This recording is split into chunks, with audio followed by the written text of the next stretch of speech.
I'm Kurt Ivan E. Calixtro, BS Computer Science student sa UPLB and the current acting guildmaster and the education committee head ng the Graphic Literature Guild.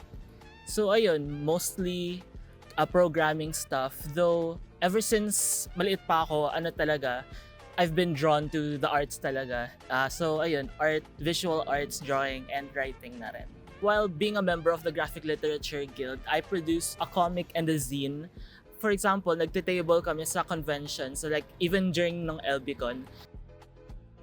Honestly, no. Not at all.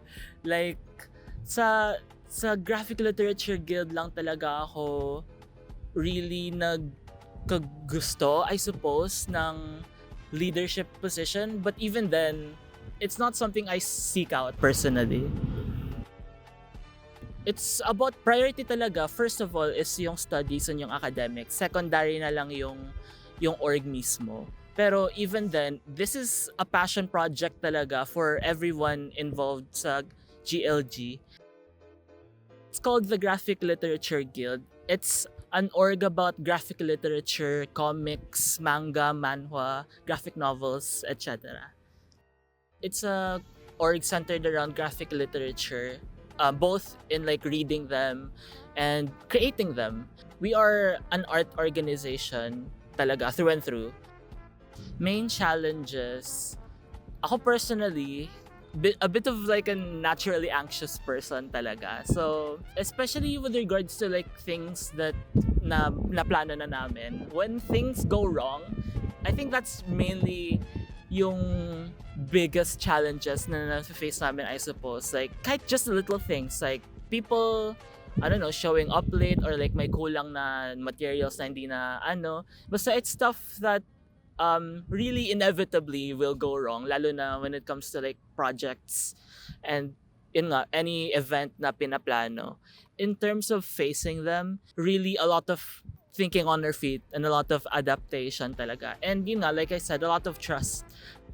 It's incredibly surreal. It's a weird feeling kasi when you're an organizer, you look at everything differently. Like, of course, syempre, there's a lot of artists, there's a lot of booths and speakers. There's so many amazing artists, so many amazing pieces of works, pieces of art. It's super gratifying and super satisfying, and it's such a special thing kasi a lot of people will be going, pero not to that degree. Like, we were absolutely blown away.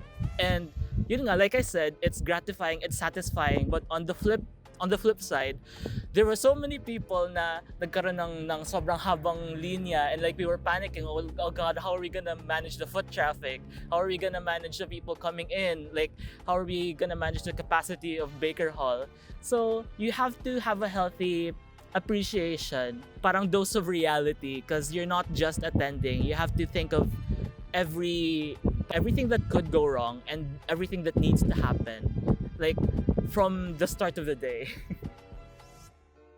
Personally, like I mentioned, yapper ako by nature, and that's also the thing that I look for and that I like about my committee, especially the education committee, kasi we're all it's a creative org. We're all creative people, and I'm blown away by everything they do. But once now we get started, especially like during meetings or like pitching ideas or like planning stuff, events, workshops, activities, we can really just get going, and we can like hype each other up and like point out amazing ideas and like create amazing things. Like, every single member of our organization is insanely talented.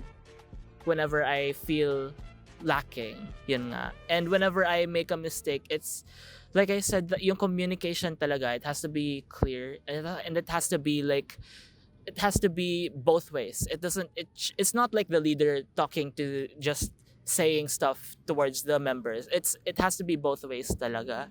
And we also parang more on the more parang practical, I suppose, or the more parang tangible side, we hold parang anonymous evaluations talaga of yung leadership and yung leaders and yung exec of the guild talaga. So that definitely helps to give and to have honest feedback from the members. So that's something I always keep in mind na rin. Yeah, absolutely. Of course. There's a lot of like, it's always constructive naman. That's always something we strive to foster din talaga sa guild is yun nga, constructive feedback, constructive criticism. And that's something that I'm always open to, and a lot of my other parang peers in the exec committee as well. Kasi that's really the only way to improve, and like the only way to move forward, both as a person and as an artist.